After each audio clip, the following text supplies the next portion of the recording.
Sir, may I introduce Monsieur Paul Kerjan of La Tribune? Delighted. Quand il m'a serré la main, j'ai senti passer le froid de l'acier.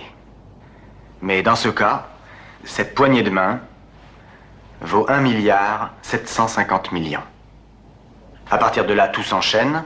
Jacques-Benoît Lambert a des liens familiaux et financiers avec la société immobilière Scovim qui a de grosses difficultés, mais JBL est aussi le président intègre et intransigeant de l'électronique de France. Malheureusement, on ne peut pas recevoir près de 2 milliards d'un côté et continuer à rester intransigeant de l'autre. Oui, bien sûr. Enfin, on peut tout de même pas dire à GTI, nous voulons bien vos millions de dollars, mais restez chez vous, nous ferons le reste. C'est un peu trop commode de rendre les multinationales responsables de toutes les difficultés économiques du monde. Mais pourquoi sauriez-vous?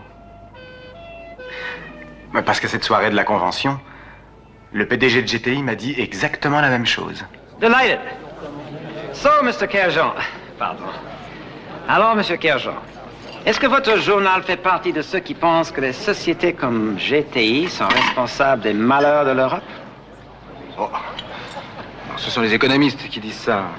Mais ils le disent dans des livres tellement compliqués qui ne sont lus que par d'autres économistes. Ça ne va pas plus loin.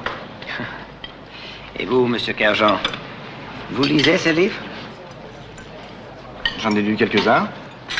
Mais je vous avoue que j'ai pas tout compris. C'est toujours plein de courbes, de tableaux de croissance, d'investissement, de pénétration de marché.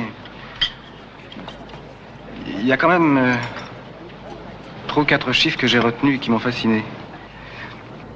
Il y a, paraît-il, aujourd'hui dans le monde, si on exclut les pays socialistes, 30 sociétés, dont la vôtre, qui totalisent à elles seules un chiffre d'affaires annuel de 1000 milliards de dollars. Et alors? Alors, une puissance aussi colossale concentrée dans si peu de mains, ça fait peur. 1000 milliards de dollars. C'est 1,5 fois le produit national brut d'un pays comme la France. C'est 1/3 de la richesse annuelle des États-Unis. 1000 milliards de dollars, c'est 10% de la richesse annuelle du monde. Pour un club de 30 personnes. Mais de quoi vous plaignez-vous? Il reste encore 90% pour les autres. Ah, pas tout à fait, parce que si on élargit votre club de 30 sociétés à 200 sociétés, alors là, vous contrôlez 20% de la production mondiale en utilisant seulement 0,5% de cette population. Évidemment, vous pouvez toujours me répondre qu'il en reste encore 80% pour les 4 milliards d'individus qui peuplent le reste du monde. Dans ce monde où nous vivons, Monsieur Kerjan, il faut grandir ou mourir. Nous avons décidé de grandir. Pas d'objection? Aucune. Merci. D'ailleurs, un petit chef d'industrie qui pensait probablement comme vous a déclaré un jour, quand une multinationale se pointe sur votre marché national, il vous reste 2 solutions. Vous vous vendez à elle, ou vous fermez boutique. Il devait sûrement traverser une petite dépression nerveuse. Ça arrive souvent. Bah, ça s'arrangera. Mais ça s'est très bien arrangé pour lui, je vous remercie. Il a vendu son affaire à GTI. Eh bien voilà, un homme avisé et malin. Il va pouvoir partir en vacances toute l'année. Tous ses soucis sont pour nous maintenant. Dites-moi, mon vieux, vous ne seriez pas un peu communiste sur les bords?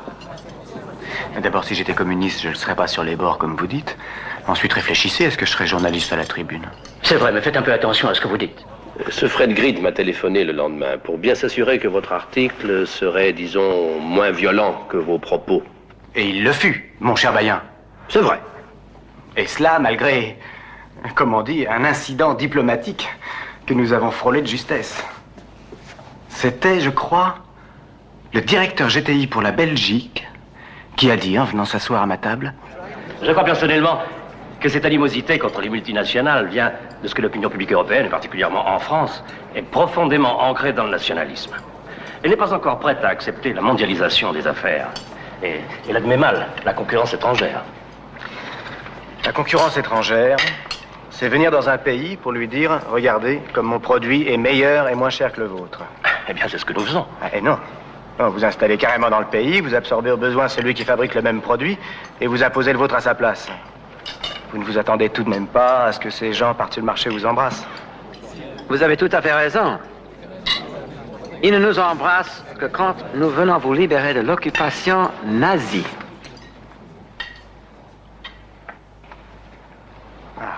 Ça, monsieur, c'est ce qu'on appelle en français un coup bas. Personnellement, j'ai jamais pensé un seul instant que vous nous aviez libérés d'une occupation militaire pour y substituer une occupation économique.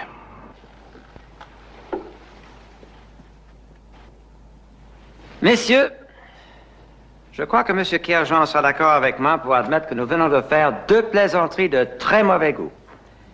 Nous vous promettons de ne plus recommencer.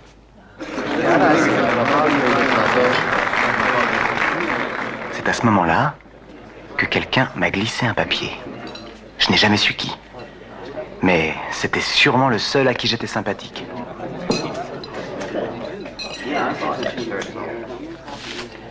Sur une serviette en papier, il avait griffonné 3 chiffres ahurissants. 3 chiffres concernant qui? À propos de quoi? En 1968, pour faire un chiffre d'affaires annuel de 1000 milliards de dollars, il fallait prendre les 6000 premières sociétés du monde. En 1978, elles n'étaient plus que 50. Aujourd'hui, elles sont 30. Demain, elles seront 5, peut-être. Et à la limite, pourquoi pas une?